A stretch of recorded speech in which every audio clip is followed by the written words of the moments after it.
Hello, friends. My name is Eric Clowert, and welcome to the Stoic Coffee Break. The Stoic Coffee Break is a weekly podcast where I take an aspect of Stoicism and do my best to break it down to its most important points. I talk about how we can apply this in our daily lives. I talk about my successes and my failures, and hope that you can learn something from my experience, all within the space of a coffee break. This week's episode is called Life is Long Enough If You Know How to Use It. Seneca said, "While we wait for life, life passes." Time is the most important and the most in-demand resource that we have in life. Are you spending yours wisely, or do you let it go to waste? Today I want to talk about time and how we can take some steps to be more mindful of how we spend it. It is not that we have a short time to live, but that we waste a lot of it. Life is long enough, and sufficiently generous amount has been given to us for the highest achievements if it were all well invested. But when it is wasted in heedless luxury and spent on no good activity, we are forced at last, by death's final constraint, to realize that it has passed away before we knew it was passing. So it is. We are not given a short life, but we make it short. And we are not ill-supplied, but wasteful of it. Life is long if you know how to use it. Seneca.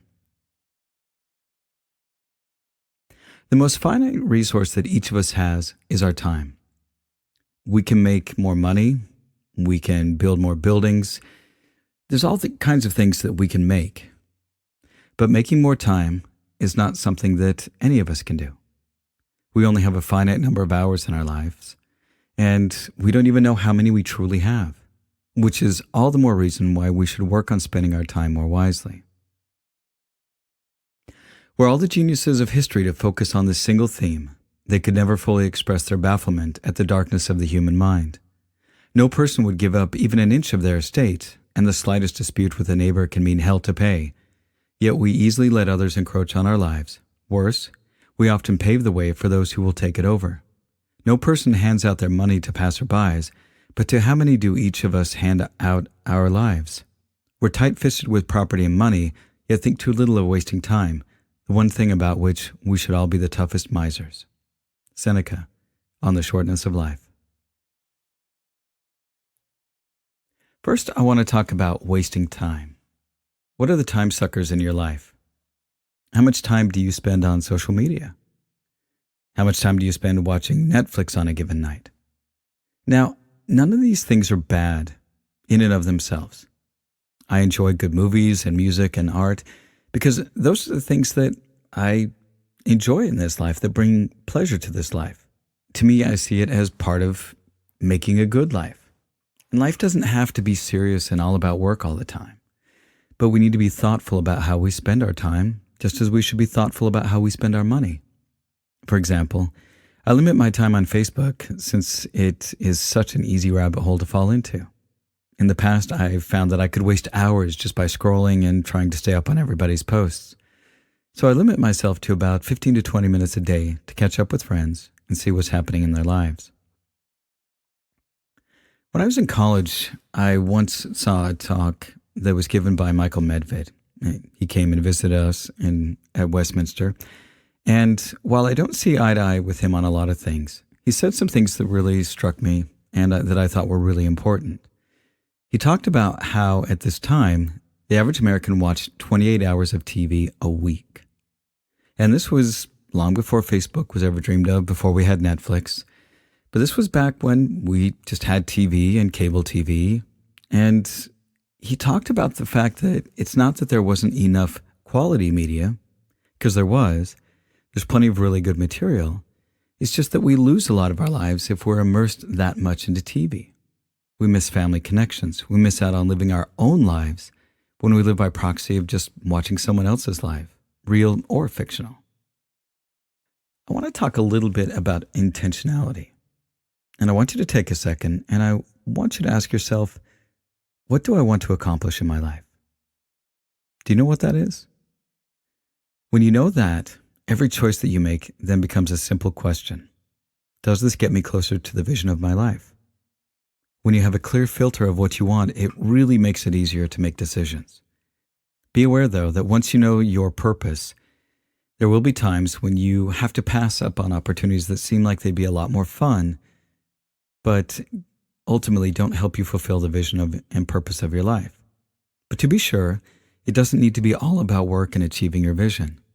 I think part of having a good and happy life is to choose things from time to time that are maybe frivolous or that just enhance your life that have nothing to do with your purpose. Watch films that are just for fun. Read books that are guilty pleasures. Have variety in your life and make sure that you enjoy the pleasures of being human. But what it really comes down to is being clear and deliberate about the things you choose to spend your time on. It comes with making sure that you really think about each yes and each no. Next, I want to talk about the idea of understanding priority in your life.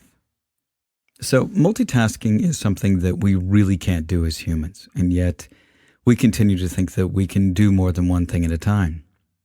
But for me, the question is, why? Why do you want to focus on multiple things? I mean, when you're not focused at the task at hand, then you're not deeply immersed in what it is you're doing. You're kind of half-assing it through there and not really living in that moment. You do it less well, you take longer to do it, and you can easily miss out on some of the more subtle aspects of whatever it is that you're doing. I know that for me, for example, when I'm writing or working on music, the more focused I am, the more I enjoy the work, and the better my work is. I'm able to be much more creative, come up with more interesting ideas, and discover concepts that I would have missed if I hadn't been immersed in my work. I often hear the term that you need to set your priorities. But the thing is you can't have priorities. The definition of priority is a fact or condition of coming first in importance or requiring immediate attention, meaning the concept is singular. At any given time, there can only be one priority. You may have a hierarchy of tasks on your to-do list, but there can only be one priority because that means first. So I want you to think about what is your priority. And this is going to be different for everyone. For some, maybe their family is their priority. For others, it could be their work. Others, it may be dedication to a service or a cause. There's nothing that dictates what your priority should be, and each person needs to decide for themselves what's most important for them. And why is it important to have your priority figured out at any given moment? Because if you aren't clear about what you are trying to focus on at that time, it's very easy to get distracted and to get off track.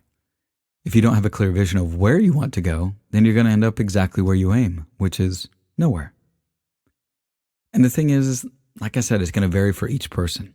Everyone has different things that are more or less important than others. And we need to understand that what we find important is not going to be the same for others. And that's okay. If everybody had the exact same priority, well, we just have a much less interesting world to live in.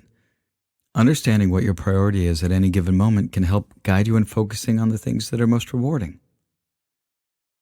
Now, one area that I've talked a lot about is understanding our core values. And I want to bring this up today because when you understand your core values, they can really help you choose what your priority is at any given moment. Knowing what is important to you and filtering things through the lens of your core values can help you quickly determine what is worth your time and effort and what you should bump off your to-do list. Now, as you move through different stages of your life, you're going to find that some things that were important to you in your teen years will be far different than those in your 20s and in your 30s and 40s. And each decade, and maybe even each year, is going to be a little bit different.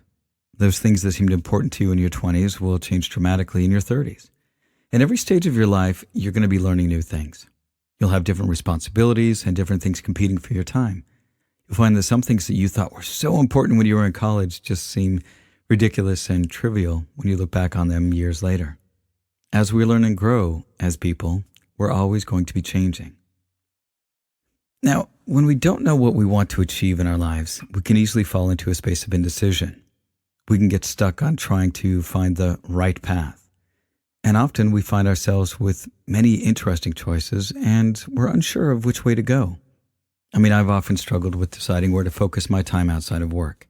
And for a long time, I would go back and forth between my different hobbies, choosing to focus on one for a while and then focus on another. And there were often times where I felt really guilty about it. But looking back on how things have evolved in my life over the past few years, I wish that I would have just been more gentle with myself and just enjoyed what I was working on. I was so worried about being successful at what I was doing that I often didn't enjoy it while I was doing it. And I can see now that switching back and forth was actually what I needed, because at certain times in my life, I needed different things. I also needed to experiment with my different hobbies and see what worked and what was fulfilling. And I think this is why, for example, taking a year and a half off from working on the podcast was actually really helpful for me. It took the pressure off so that when I returned to it with pleasure. And I returned to it because I missed the process of creating episodes and the personal growth that it helped me with. So if you're in this place of indecision, that's totally okay. What I would suggest is that you just do something. Even if you don't know exactly what you want to do, just do something that seems interesting or fulfilling. You don't have to be successful at it for it to be a good thing in your life. Focusing on being successful at something can take the joy out of whatever it is that you're doing. Not everything has to lead to some accomplishment, and you can always change your mind. Just doing something you truly love for the joy and pleasure of it is part of being human. Any time is a good time for us to look at how we're spending our time in our life. Taking time to be sure that the things that we're spending our time on are moving us forward towards the kind of life we want to have is something we should do on a regular basis. By taking the time to evaluate if the vision that we have lines up with our priority and our core values, we can be much better at choosing the activities that enhance our lives. We can be sure that we use our most precious resource wisely. And that's the end of this week's Stoic Coffee Break. Be good to yourself, be good to others, and thanks for listening.